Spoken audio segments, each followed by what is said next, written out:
E aí, pessoal, tudo bem? Bom, nós vamos dar sequência à nossa aula, tá? Da frente 2, sobre as características do capitalismo, ok? Então, na última aula, nós vimos as características do capitalismo, nós falamos também sobre as fases do capitalismo, né? O capitalismo comercial, o capitalismo industrial, o capitalismo financeiro e o capitalismo informacional, tá? E aí, dentro do capitalismo, nós estávamos vendo, né, dentro do processo do capitalismo, algumas características e alguns modelos, né? Então, nós vimos o liberalismo econômico e nós vimos também o keynesianismo. Então, eu vou relembrar bem rapidinho o liberalismo e o keynesianismo para a gente dar continuidade ao neoliberalismo, e aí nós vamos estar falando também sobre a globalização, ok? Então, dando sequência a teu material. E aí, você que está com a tua apostilinha, que o teu material, tua apostilinha, tá? Nós vamos estar vendo, então, a frente 2, e aí eu vou estar vendo com vocês a aula 5 e 6, certo? E também, né, apesar que ele coloca 5 e 6 parece enorme, né, 5 e 6 a 7 a 8, que ele vai falar de globalização, né? Então, das 5 a 8, né, que coloca essas aulas, mas ele vai estar falando basicamente sobre a globalização. Ok? Então, eu vou começar aqui a apresentar nosso slide e aí nós vamos relembrar, né, esses aspectos que nós vimos na última aula, ok?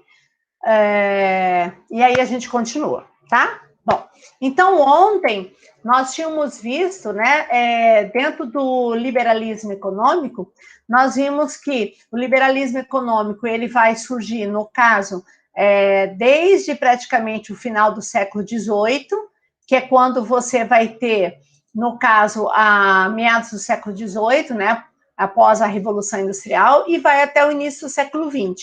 Esse período do início do século XX, basicamente, vai ser o quê? Até a crise de 1929, a crise mundial de 29, né, com a quebra da Bolsa de Nova York, tá? Esse modelo, né, capitalista, ele vai iniciar basicamente na Inglaterra, né, que era a grande potência hegemônica naquele período, né, século XVIII para XIX, certo? E o que defende, né, nós vimos? Ele defende o que? Um mercado livre, e ele defende que o capitalismo não tem que ter nenhuma interferência do Estado, então é sem interferência do Estado, tá? Ou seja, o que estaria regulando o sistema capitalista é a própria lei da oferta e da procura e a concorrência. É que isso, né, segundo a teoria do liberalismo, ele estaria fazendo com que o capitalismo funcionasse. Só que o que acontece? Essa livre concorrência, ela começa a deixar de existir a partir do momento que as empresas mais fortes, elas começam a querer cada vez crescer mais, e elas começam a literalmente quebrar as mais fracas, né? Para justamente eliminar a concorrência e automaticamente aumentar o seu lucro. O que vai acontecer? Você vai ter a formação dos monopólios, certo? E você acaba com a concorrência. Isso vai gerar um descompasso em todo o modelo, né, da economia de mercado capitalista, que é concorrência, lei da oferta e da procura, e o que vai causar no início do século passado, né, do século XX? A gente vai ter uma crise de subprodução, né, ou também conhecida como crise de subconsumo, quer dizer, a população consumia muito menos do que era produzido, e aí vai gerar a grande crise mundial de 29, tá? Essa crise vai desencadear o desemprego, que passa a ser o maior problema, e população desempregada, ela não consome. Se ela não consome, você não produz. E aí gera a crise dentro da produção capitalista, ok? E aí o que vai surgir como resposta da crise do liberalismo? Né? Vai surgir a partir da década de 30 até a década de 70, 70 para 80, a teoria keynesiana, né? O keynesianismo, que vai ser baseado, né, em toda a teoria desse economista inglês, ok? Que ele vai considerar que no momento de crise, o que acontece quando um país está em crise e o desemprego é muito alto? Ele fala que a iniciativa privada não consegue resolver o problema. Ela não consegue gerar emprego, porque ela também está em crise. Então, ele fala que, nesse momento, quem tem que intervir é o Estado. Então, quando você fala em keynesianismo, a gente está falando de total intervenção do Estado na economia. Ok? Então, o liberalismo é nenhuma intervenção e o keynesianismo vai ser total intervenção. Ora, como que o Estado vai intervir na economia? Tá? Então, primeiro, né, nós vimos, ele vai intervir com investimentos, ele vai ofertar créditos, financiamentos, porque isso estimula o consumo. Ele também vai criar empregos, e de que maneira que ele vai criar empregos? Criando grandes obras públicas, que passa a ter um investimento em infraestrutura, como construir ferrovias, rodovias, usinas hidrelétricas, porque seriam obras que demorariam um certo período e gerariam emprego, tá? E se gera emprego, gera salário, se gera salário, gera renda. E aí as pessoas voltam a consumir. E uma outra coisa que na teoria keynesiana se defende é o chamado bem-estar social. Ou seja, o Estado deveria reduzir o máximo possível o custo que a população teria para a sobrevivência. Custos como saúde, educação, transporte, segurança. Então, como que eu reduzo o custo que a população teria? O Estado bancando tudo isso, certo? Então, o Estado começa a oferecer serviços, né, ou gratuitos, ou com um custo muito baixo, certo? Então, se eu tenho um salário e ainda o meu custo de sobrevivência de serviços básicos ele é menor, automaticamente vai sobrar mais dinheiro para que eu possa comprar mais, ok? Isso funcionaria e funcionou por um período, pelo menos na década de 30 até 70, até que a partir da década de 70 começou a ter um problema. Os países que adotaram muito esse modelo keynesiano, né, inclusive a Inglaterra, começam a se endividar, né, porque praticamente o Estado banca tudo, assume tudo. E esse endividamento começa a gerar crise, né? Eu começo a gastar mais do que eu arrecado. E aí o capitalismo novamente entra em crise. E aí surge a necessidade de você ter um outro modelo, né? Porque sem intervenção nenhuma, funcionou por um período, não deu certo. Intervenção total do Estado na economia serviu por um período, mas não deu certo totalmente. Aí começa essa visão do chamado Estado mínimo. E aí é onde vai surgir a teoria do neoliberalismo, né? Esse novo liberalismo econômico. Esse neoliberalismo, essa nova teoria, ela passa a ser, então, uma reação, certo? Teórica e política contra o Estado intervencionista, de bem-estar social keynesiano, ou seja, aquela visão de Estado tem que fazer tudo, né? Então, o neoliberalismo, ele fala, não, o Estado não tem que fazer tudo. Na verdade, o Estado, ele tem que ofertar os serviços básicos à população. O resto, o que ele faz? Privatiza, né? Então, o que seria serviços básicos? É oferecer saúde, certo? De graça, tá? Então, aqui nem, por exemplo, a gente tem o SUS, então você tem, eu pago por meio de impostos. Sim, então, mas você não paga para ser atendido no SUS. Então, você tem saúde, você tem educação pública, tá? De graça, e você tem segurança pública de graça. Então, no modelo neoliberal, se defende que saúde, educação e segurança, o Estado tem que intervir. O resto, privatiza. O Estado não teria que ser dono de empresa, o Estado não teria que ser proprietário de empresas que geram serviços, ou seja, privatiza, passa para a iniciativa privada. Por isso que a gente fala que no neoliberalismo se defende um Estado mínimo. Então, não é nenhuma intervenção como o liberalismo defendia, não é uma total intervenção como o keynesianismo defendia, mas o meio termo, que a gente chama de Estado mínimo, tá?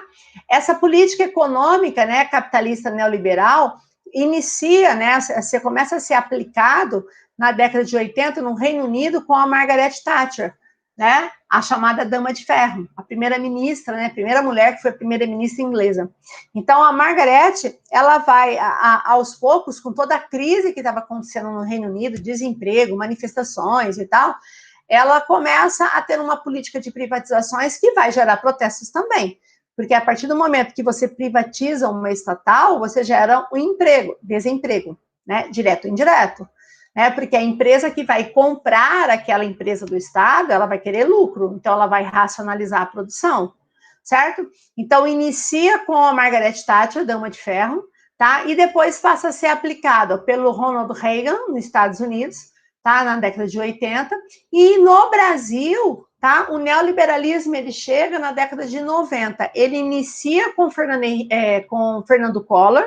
Não esqueça, nós vamos ver isso mais para frente, que o Collor, ele inicia o neoliberalismo, tá? E aí vai dar continuidade no governo Fernando Henrique Cardoso, nos 8 anos do FHC, né? Vocês sabem que quando você fala em neoliberalismo, todo mundo lembra do governo FHC, mas, na verdade, o início da aplicação do neoliberalismo no Brasil já começa no governo do Fernando Collor de Mello, na década de 90, ok? E aí, diversos países vão seguir essa política neoliberal, como a Argentina, né, o Brasil, certo? E que vai ser impulsionado pelo chamado Consenso de Washington, tá? Na apostila de vocês, vocês têm falando sobre o Consenso de Washington, aqui na página 335. Na verdade, o que seria esse Consenso de Washington? Foi uma reunião no finalzinho da década de 80, realizada, né, em Washington, nos Estados Unidos, onde eles estavam discutindo toda a questão do endividamento e do não crescimento econômico dos países da América Latina, né? E eles constataram, né, segundo essa reunião, que a maneira de você sair dessa crise e de você trazer um crescimento para a América Latina era você aplicar, colocar em prática medidas neoliberais, certo? Ou seja, que defendia essa menor intervenção do Estado. Então, quando você fala em Consenso de Washington, que aqui na tua apostila, na página 335 está falando, ele está, na verdade, defendendo a aplicação, o quê? De uma política neoliberal, certo? E que essa política neoliberal, praticamente, ele defende o quê, né? Que você retire o Estado da economia, ou seja, deixa o Estado, a iniciativa privada atuar na economia, né? Aí você vai ter as empresas, você vai ter concorrência, lei da oferta e da procura, né? Que você faça uma abertura da economia. Como a abertura da economia? Que você abra o seu mercado para comercializar com os diversos produtos, certo? E que também você vá privatizar aquelas estatais, certo? Então, se você pensar em Brasil, no governo Fernando Henrique, vai ser o período que maior número de privatizações de estatais ocorreram, como a privatização da Companhia Siderúrgica Nacional, como a privatização da Companhia Vale do Rio Doce, né, que hoje a gente tem a Vale como grande mineradora, vai ter a privatização do sistema Telebrás, né, sistema de telefonia, né, porque tudo isso era do Estado, o Estado que atuava, né, então defende-se a privatização dessas estatais, tá, e a desregulamentação da economia, ou seja, o Estado parar de ficar interferindo diretamente na economia, tá? Isso é o que o neoliberalismo propõe e que o Consenso de Washington propunha no final da década de 80 para a América Latina, tá? O neoliberalismo hoje, pessoal, a gente fala que ele passa a ser o modelo, né, a política econômica capitalista hoje vigente. Então, quando você fala que hoje nós temos hoje um mundo globalizado, né, predominantemente nós temos um modelo neoliberal. Pode ser que uma hora o neoliberalismo vai estourar, vai chegar numa crise novamente do capitalismo, porque o capitalismo ele tem as suas crises, né? Então pode ser que o neoliberalismo uma hora também não vai ser a melhor solução e a gente vai ter a crise e vai ser necessário mudar. Pode acontecer, como aconteceu no liberalismo, como aconteceu no keynesianismo. Por enquanto, é o que está mais marcando é o neoliberalismo, ok? Tá. Mas quando eu falo em mundo globalizado, né, o que seria essa globalização, né? Então, primeiro, que a globalização, a gente pensa muito num processo muito atual, né? Tipo, nossa, mundo globalizado, algo do século XXI, né? Mas, segundo, se você analisar dentro da história, a globalização, ela inicia muito antes disso, né? Ela inicia lá na época das grandes navegações, certo? Lá no século XV, século XVI, quando começa a ter as primeiras trocas comerciais. A partir do momento que eu estou trocando produtos, né, em diversos países, colônias e continentes, na verdade, eu estou colocando em prática esse mundo globalizado. Porém, nesse momento, a gente não percebia, né, que isso acontecia e muito menos sabia o que era globalização. Quando que isso passa a ser mais marcante, né? ele passa a ser mais marcante após a Segunda Guerra Mundial. Por quê? O que acontece? A Segunda Guerra Mundial tem todo o contexto da guerra e tal, mas teve todo um contexto de um avanço tecnológico, né, pós-Segunda Guerra, né? E esse avanço tecnológico, principalmente em relação à internet, tá, vai fazer com que ocorra um avanço cada vez maior entre as trocas comerciais, né? Os países começam a perceber que eles têm que se relacionar mais, que eles têm que trocar produtos, né? Então, o que a gente começa a perceber? Que aumenta, sim, no caso, essas relações econômicas entre as nações, amplia, tá? E a gente começa a ter uma evolução tecnológica, principalmente no transporte e comunicação. Quando eu falo em comunicação, estou falando da internet. Então, tudo começa a ser mais rápido, né? O meio de comunicação vai acelerar as trocas, tá? E vai acelerar, no caso, as ligações, né, econômicas, sociais, entre as diversas nações do mundo, tá? E a gente começa a observar que a partir da década de 70, e nós já vimos isso, né? Nós estamos num período agora do meio técnico, científico e informacional, tá? A gente vai começar a ter maior fluxo de capitais, a gente passa a ter uma economia global, tá? A gente começa a ter mais trocas de mercadorias, de matérias-primas, de trabalhadores, né? Acelera as migrações, né? Então, a partir dos anos 70 para os anos 80, a gente começa a ter uma transição de como era para o que a gente está hoje. Como falei para vocês na outra aula, vocês já nasceram nesse processo, né?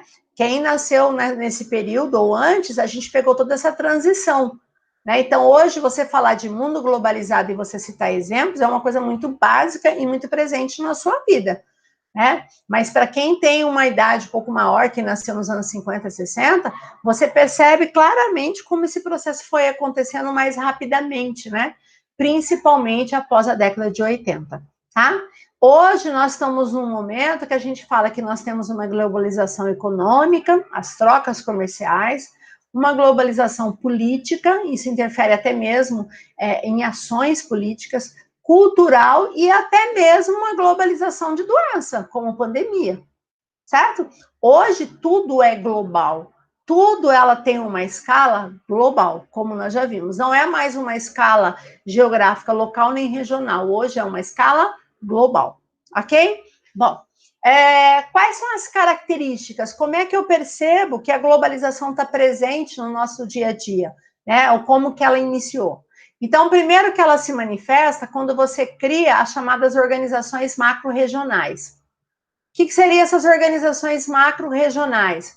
Né? Seriam os grandes blocos. Vocês podem ver que depois dessa aula de globalização, tá? Vocês vão ver que a gente vai começar a falar sobre o quê?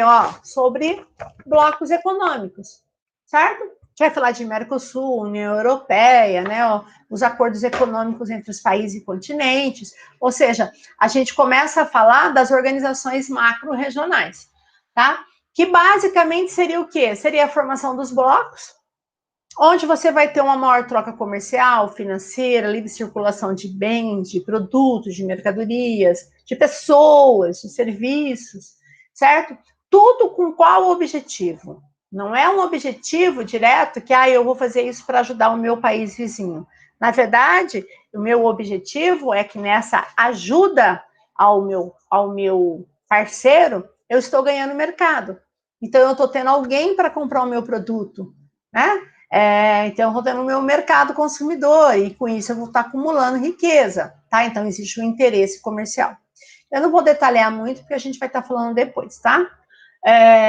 Também ampliou de uma forma considerável o comércio. Antes, você comercializava, você comprava produtos que eram fabricados muitas vezes no mesmo lugar, no local onde você vivia, depois já no entorno da região, ou no máximo que você comprava um produto que vinha de um outro estado, alguma coisa assim, né? Com a globalização, que o meio de comunicação se tornou muito rápido e o transporte também, hoje eu posso ter um comércio global, certo? Você compra produtos de qualquer canto do mundo que você quiser, ok? Se você pensar, uma grande parte dos produtos que nós estamos usando no nosso dia a dia, que você está usando nesse momento, com certeza foi produzido e veio de qualquer canto do mundo, até mesmo da roupa que você está usando, do tênis que você está usando.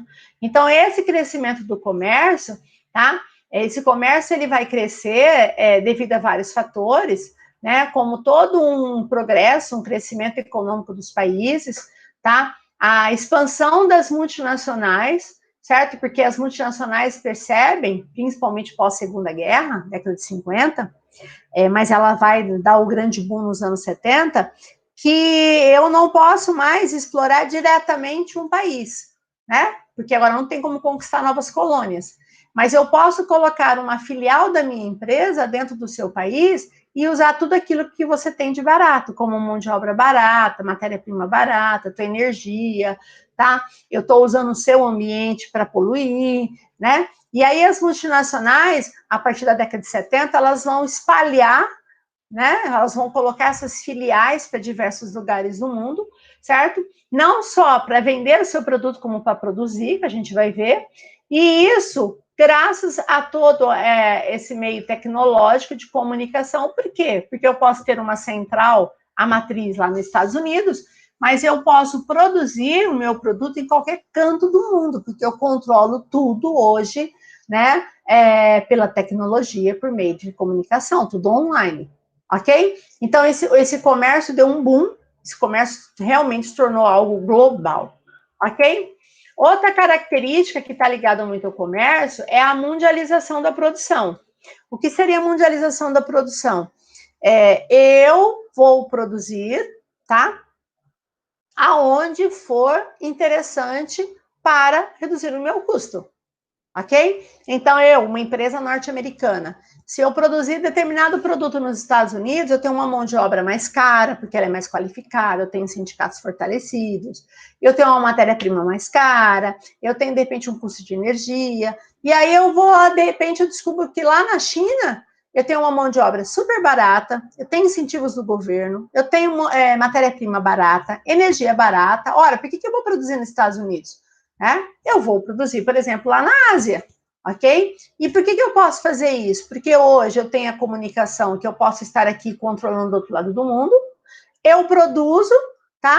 Partes do meu produto em diversos lugares, né? Vocês vão ver, a gente vai estar vendo até mesmo no material de vocês que mostram que você hoje, você pega um computador, você pega, por exemplo, um avião, né? Você não produz todo o produto no mesmo lugar. Você produz um avião, por exemplo, a cauda num lugar, a asa no outro, o motor no outro, a parte lá tecnológica no outro. Quer dizer, cada canto do mundo produz uma parte e em algum lugar vai lá e monta, né?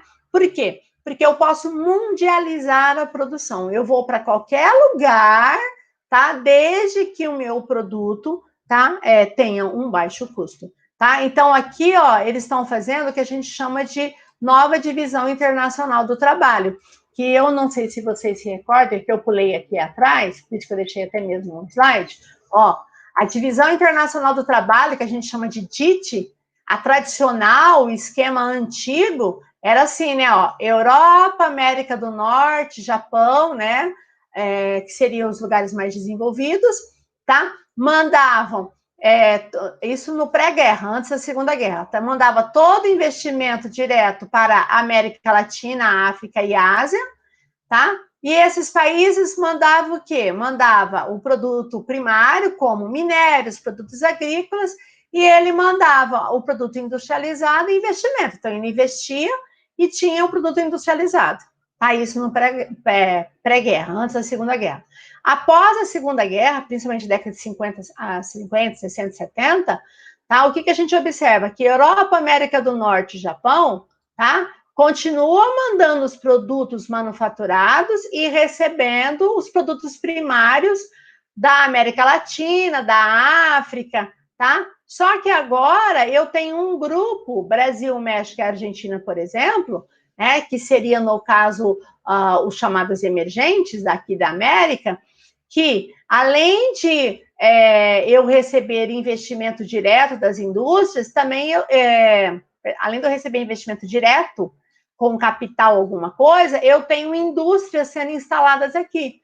Ora, que indústrias são essas? As multinacionais, que vai começar pós Segunda Guerra, né? Então, faz com que esses países, né, que são considerados subdesenvolvidos, da América Latina, da África e da Ásia, não sejam apenas meros produtores primários de minérios e produtos agrícolas, mas também eles começam a se industrializar. Só que as indústrias que vão ser mais fortes são aquelas multinacionais. Então, é isso que se coloca aqui, ó, tá?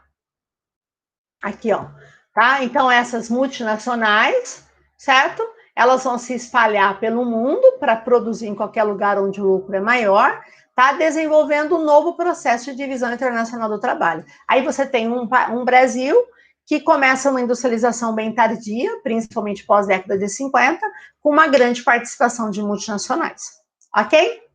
Outra característica, né, marcante da globalização é a rapidez e a intensidade de tudo, né? Então, o fluxo de pessoas, tá, se torna muito mais rápido, as migrações, aí entra migrações, refugiados, que a gente vai falar depois, tudo muito rápido e muito mais intenso.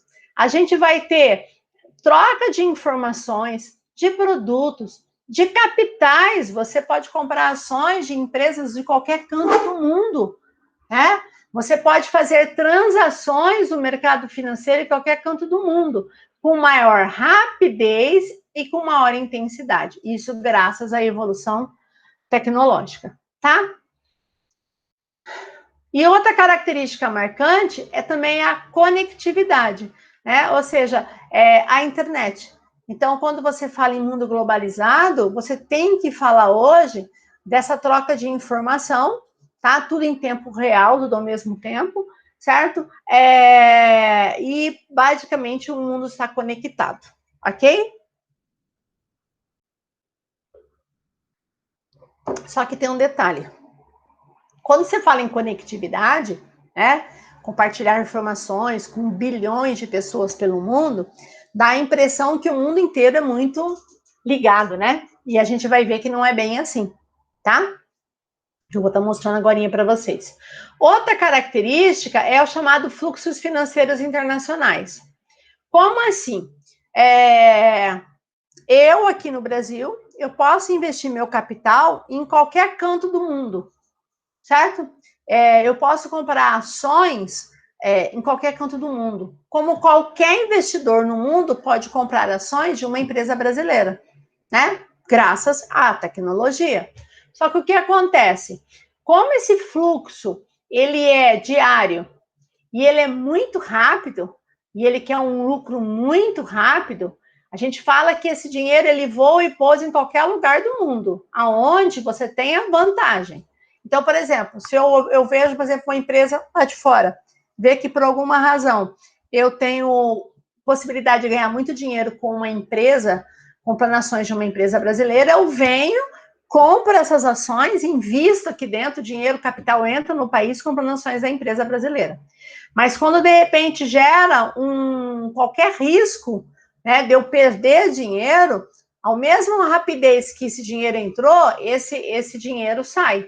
Então, ele se desloca com uma rapidez muito grande quando ele se sente ameaçado, que é quando você tem a queda da Bolsa de Valores. Tá? Então, o fluxo de dinheiro, a gente percebe nas bolsas de valores. Quando ela está em alta, quer dizer que está comprando muito mais do que vendendo. Isso é muito positivo, quer dizer que o mercado está estimulando você a investir, a comprar ações.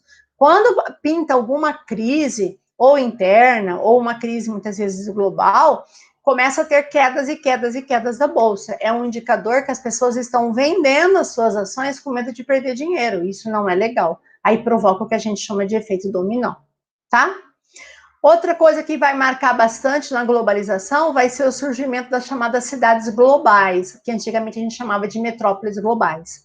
Essas cidades globais, que são cidades que vão ofertar produtos e serviços espalhados pelo mundo inteiro, né? Que vai ter a sede de grandes bancos, a sede de grandes multinacionais, né? Ou transnacionais, né? O certo seria transnacionais, né? Que essas empresas, elas se espalham pelo mundo. Multinação parece que são vários donos, né? Na verdade, a gente fala multinacional, mas o correto seriam transnacionais. Exemplo de algumas cidades globais: Nova York, Londres, a cidade de São Paulo, tá? Berlim, né, a capital da Alemanha, que são grandes cidades globais. Ok? Então, essas seriam basicamente as características da globalização. Então, a formação dos blocos, o crescimento cada vez mais acelerado do comércio, a mundialização da produção, né? A rapidez e a intensidade de todos os fluxos de pessoas, informações, produtos, mundo conectado, tá? Esse fluxo de capital pelas bolsas de valores, vocês podem ver que sempre os jornais falam das bolsas, né? E aí começam algumas cidades a ser centros de decisões, né? Que são as chamadas cidades globais, ok? Só que também a globalização, ela traz consequências, né? Positivas, negativas. Dentro dessas consequências, aquele que eu estava te falando, né, de mundo conectado, é a chamada exclusão digital, né? Quando você fala assim, nossa, o mundo está conectado, né? Como assim? Não é bem assim, né? Então, eu coloquei aqui um dado para vocês, que o primeiro pacote de dados que foi transmitido entre computadores, né, de duas universidades nos Estados Unidos, no caso da Califórnia, ocorreu no dia 29 de outubro de 1969. 69. Para você ver como a internet não é tão novinha, né? Lógico que ela estoura mesmo, né? Mas no final do século 21, tá? Então, em 69, a gente vai ter o primeiro pacote de dados que vai ser transmitido entre computadores, certo? Ou seja, a origem da internet, ok? Só que 69, nós estamos em 2021, e aí você tem cerca de 51% da população do mundo que tem acesso à internet. Ou seja, um pouquinho mais da metade. Praticamente a metade da população mundial que está conectado, certo? Aí dentro desse quadro aqui, desse mapa, mostra bem, né? Ó, o tom de azul, né? Se você pegar acima do azul clarinho, quanto mais esse azul vai ficando forte, você está aumentando, né? No caso, o acesso à internet. Então, você pega regiões da Europa, por exemplo, como aqui, ó, né? Você pega áreas aqui, ó, do Japão, né? Você pega o Canadá, que está nesse tom de 80% a 100%. 80%, 90% da população tem acesso à rede, né? Aí você pega os mais clarinhos aqui, né? Como no caso Chile, tá? Se você pegar, deixa eu pegar aqui outra coisa, ó.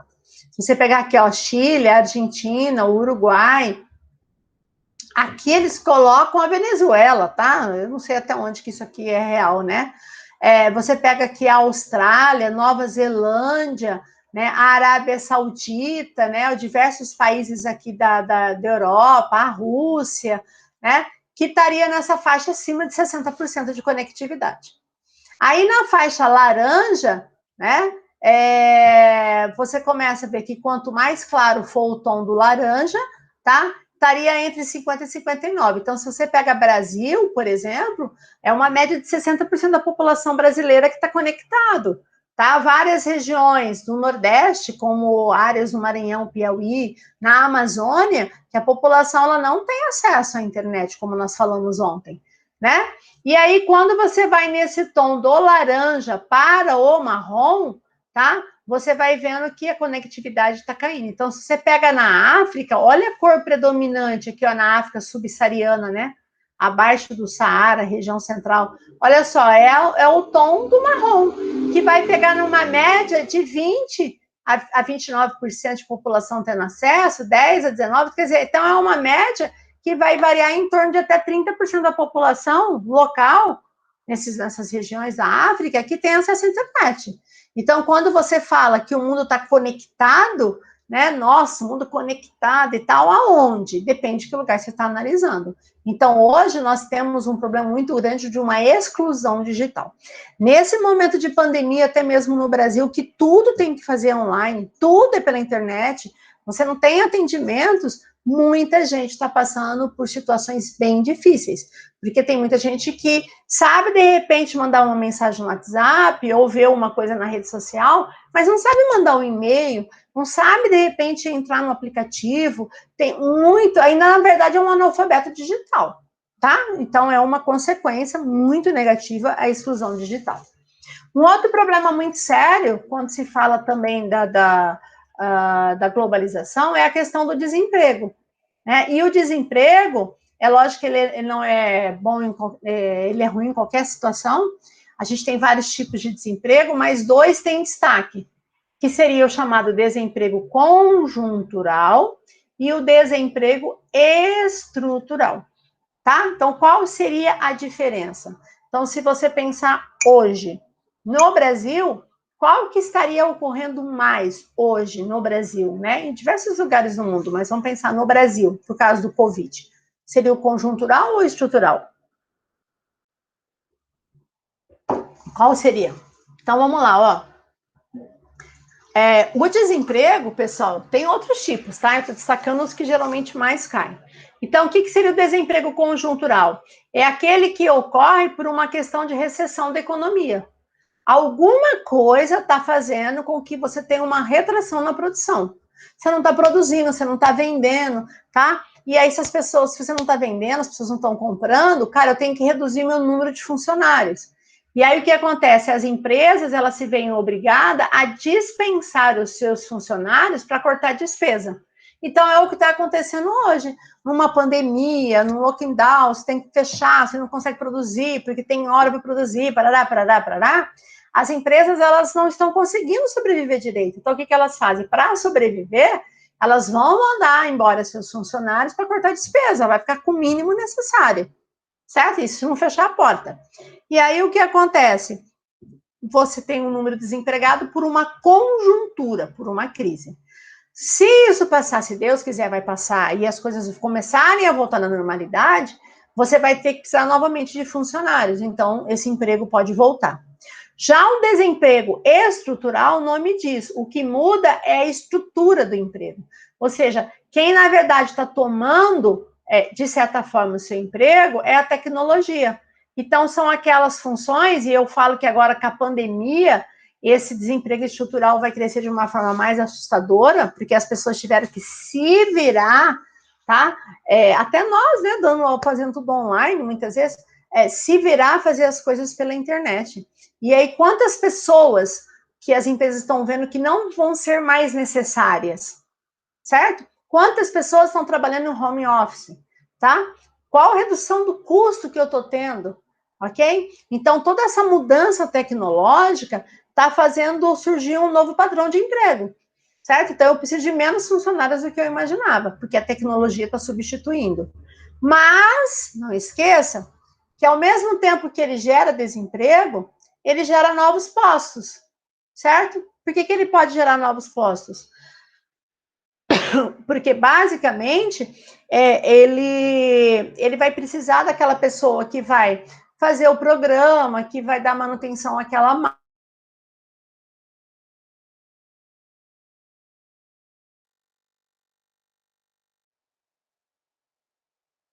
ampliar a sua concorrência, certo? E isso vai tomar a função de alguns, e o conjuntural, que é as crises, como nesse momento de pandemia que a gente está desde o ano passado, está batendo na porta de qualquer um, ok? Tá? Outra coisa também, ela vai aumentar a concorrência de uma forma muito acelerada, porque eu tenho que ser mais competitivo, certo? E essa globalização, né, que exige essa maior concorrência, vai ser necessário você melhorar e repensar todas as suas atividades, certo? Não adianta você fazer tudo de qualquer jeito, meia boca, aquela coisa, por quê? Porque você vai perder mercado, né? Então, o que ocorre, né? Ele acirra a concorrência, aí essa abertura econômica que vai acelerar a concorrência, eu posso comprar qualquer produto de qualquer lugar, tá? Vai ser necessário eu ter capital para investir, eu vou ter que aprimorar a tecnologia, porque eu tenho que melhorar a minha competitividade, tá? E as empresas, elas vão ser necessárias se tornar mais eficientes e mais eficazes em sua atividade, ou seja, ele vai ter que ser muito bom naquilo que faz. Quem não tiver competitividade não vai sobreviver muito tempo no mercado. Vem o concorrente, vai lá e compra ou faz você fechar a porta, tá? Aquilo que a gente estava falando, né? Quanto menor a concorrência, mais eu ganho, porque só sobra o meu produto, ok? Também a gente percebe que a gente vai ter, no caso, uma maior desigualdade. Os países do norte, que são acima dessa linha aqui, ó, é uma classificação desde os anos 90, mas ainda muito usual, certo? A Austrália e Nova Zelândia, apesar de estar no hemisfério sul, são chamados de países do norte, são chamados ricos, versus países do sul. Então, a gente aumenta as desigualdades econômicas e sociais, né? Os do norte se tornam cada vez mais ricos e os do sul cada vez mais pobres. E isso vai acelerar o quê? Os movimentos migratórios, as pessoas querendo sair de lugar pobre e indo para lugar considerado rico, ok? E aí, né, uma consequência também da globalização é a disseminação de doenças, certo? Porque antigamente, que eu falo assim, antes da globalização ter estourado no mundo, quando surgia, por exemplo, um surto de um vírus, por exemplo, desse em algum canto do mundo, como, por exemplo, quando surgiu o Ebola, né? Era um problema muito local, né? Ficava lá, nossa, coitadinho, o povo tá morrendo, e ficava por lá, né? Mas praticamente há muitos anos que até as doenças estão se espalhando graças a essa movimentação das pessoas. Aí aqui eu coloquei para vocês algumas, né, doenças que se disseminaram, tá? Do século XX para cá. Então, eu tenho a gripe espanhola, né? Da famosa gripe espanhola, olha só, há praticamente 100 anos atrás, foi 1918 e 1919, um saldo de 50 milhões de mortos, certo? A gripe asiática, que vai ser entre 57 e 58, tá? Vai ser 1.100.000 mortos, certo? Também vai, perceba que a Ásia sempre está presente, né? E isso é uma das causas, é a grande concentração populacional, onde mais gente tem, mais aglomerado tem, maior a facilidade de disseminar doenças. Aí eu também tive a gripe de Hong Kong, entre 68 e 70, que teve o saldo de 1 milhão de mortos, certo? A gripe aviária, tá? Que surgiu, que muita gente deixou de comer frango e tal, né? Entre 2003 e 2004, que teve cerca de 400 mortos, tá? A SARS, né? Síndrome respiratória aguda grave, entre 2002 e 2003, que um saldo de 774 mortos, tá?